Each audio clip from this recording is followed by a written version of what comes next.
அலாரத்தை அடிக்கடி ஸ்னூஸ் செய்வது, இரவில் தேநீர் அல்லது காபி குடிப்பது, தூங்குவதற்கு முன் அளவுக்கு அதிகமாக தண்ணீர் அருந்துவது, இவை தவிர்த்து நல்ல தூக்கத்துக்கு தடையாக இருக்கும் மற்றொன்று, மொபைலை எடுத்தானா தூங்குறதுக்கு முன்னாடி அது அப்படியே இழுத்துட்டு போயிருது. என்ன 12 o'clock 1 o'clock வரைக்கும் கொண்டு போயிருது.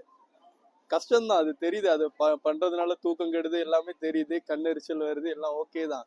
பட் இதை தள்ளி வேற என்ன பண்ணுன்னு தெரியல. பட் இப்போ நான் கொஞ்சம் குறைச்சிட்டு இருக்கேன். நான் புக்கெல்லாம் எடுத்து படிக்க ஆரம்பிச்சிருக்கேன். இந்த 8:30 நியூஸ் முடிஞ்சதுக்கு அப்புறம் நான் கொஞ்சம் ஏதாவது நாவல் மாதிரி ஏதாவது எடுத்துட்டு ஒரு 1/2 hour ரீட் பண்ணிட்டு அப்புறம் படுக்க போயிடுறது. அந்த மாதிரி தான் இப்போ போயிட்டு இருக்கேன். இல்ல வேலை செஞ்சு வீட்டுல வந்து தூங்குறதுக்கே டைம் ஆயிடும். அடுத்த நாள் வேலைக்கு வேற போனோம், எங்க ஸ்கிரீன் பாக்குறது. சோஷியல் மீடியால இல்லை, ஸோ அதனால எனக்கு நிறையா ஃபோன் பார்க்குற பழக்கம் இல்லை. எனக்கு என்ன முக்கியம்னா அடுத்த நாள் காத்தால சீக்கிரம் எழுந்துக்கணும். ஸோ நான் அலாம் செக் பண்ணுவேன். அண்ட் ஒர்க்லேருந்து எந்த மெசேஜஸும் மிஸ் பண்ணக்கூடாததுக்காக நான் வாட்ஸ்அப் செக் பண்ணுவேன், அவ்வளோதான்.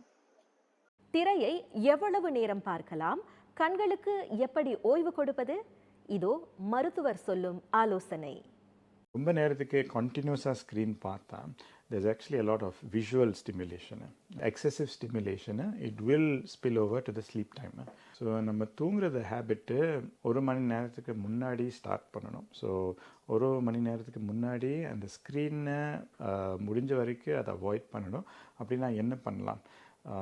ஸோ குடும்பத்தோடு பேசலாம், ஓகே, நியூஸ் பேப்பர் படிக்கலாம், புக்கு படிக்கலாம். எலக்ட்ரானிக் ப்ராடக்ட்ஸு அதை அவாய்ட் பண்ணுறது பெட்டரு, அது 1 மணி நேரத்துக்கு முன்னாடி. அண்ட் தென் சில பேர் வேலை இடத்துல ஃபுல்லாக ஸ்க்ரீனாக தான் பார்ப்பாங்க. ஸோ டியூரிங் த டே டைமும் ஆஸ் அ ரூல் ஒரு 60 மினிட்ஸுக்கு ஸ்க்ரீன் டைம் பார்த்தா ஒரு 15 மினிட்ஸ் பிரேக் எடுக்கணும். கண்டினியூஸாக அந்த ஸ்க்ரீனை பார்த்தா நம்முடைய it actually increases the level of stress and anxiety. and அதுவும் நைட் டைத்தில் அந்த தூக்கம் பாதிக்கும். அதனால் ஒரு 1 hourக்கு கண்டினியூஸாக ஸ்க்ரீன் பார்த்தா just take about 15 minute break, just go to the toilet, ஏதாவது வெளியே போயிட்டு அண்ட் தூரத்துக்கு கொஞ்சம் பார்க்கணும். Basically this is basically close sight, so it puts the eyes also and a lot of strain. So அந்த ஐஸுக்கும் கொஞ்சம் ரெஸ்ட் கொடுக்கணும். So it's better to do that. தூக்கத்தை பற்றிய மேலும் சில சுவாரஸ்யமான விவரங்கள் அடுத்த பாகத்தில் சந்திப்போம்.